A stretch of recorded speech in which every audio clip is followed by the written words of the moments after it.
Bienvenue dans cette vidéo de chimie. Alors, ladies and gentlemen, maintenant, dans cette vidéo de chimie, alors c'est un résumé donc du live que nous avons eu à faire. Il s'agissait donc pour un acide carboxylique dont on connaît la masse molaire moléculaire qui fait 106 grammes par mol. Il s'agit donc de déterminer sa formule brute et de déterminer ses isomères. Alors, n'oublie pas que dans les autres lives, on a déjà vu les alcools. On a vu les alcools primaires, secondaires et tertiaires. Je t'ai montré toutes les donné toutes les techniques. Après, on a vu les aldéhydes, ok? On a vu les cétones. Voilà. Après, donc, on a vu donc les esters. Non, les esters, on n'a pas encore vu. Donc là, c'est les acides carboxyliques. Voilà. Donc là, il n'y a pas de souci. On va donc voir maintenant aujourd'hui cet exercice qui nous dit de trouver donc la formule brute de cet acide. Alors, c'est parti, les Indiens, je suis inspiré. Ça, c'est la formule brute générale d'un acide carboxylique. Vous voyez, donc il y a deux oxygènes et un hydrogène ici. Donc ça, c'est le groupe fonctionnel. Groupe fonctionnel, ça veut dire que c'est ça qui va montrer que c'est un acide carboxylique. Ça, il faut qu'il y ait ça.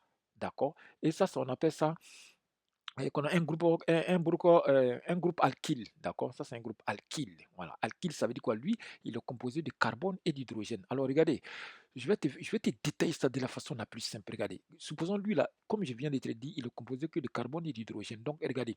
Normalement, regardez, donc on aura CN pour lui seul. Donc, on va faire CNH.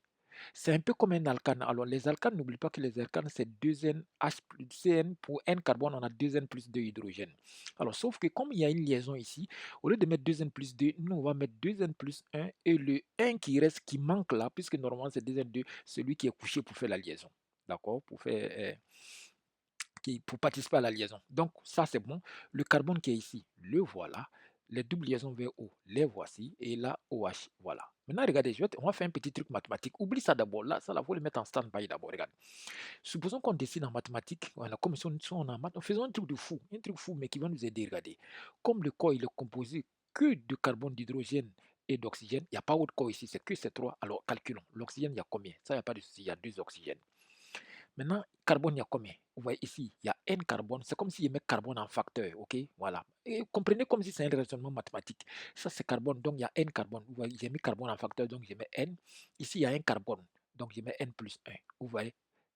Regardez, si vous développez, vous aurez N carbone et un carbone de l'autre côté. Donc N fois N, vous voyez, carbone N, le voilà, carbone N et carbone 1. Le voilà. Quand il n'y a rien, on suppose que c'est 1.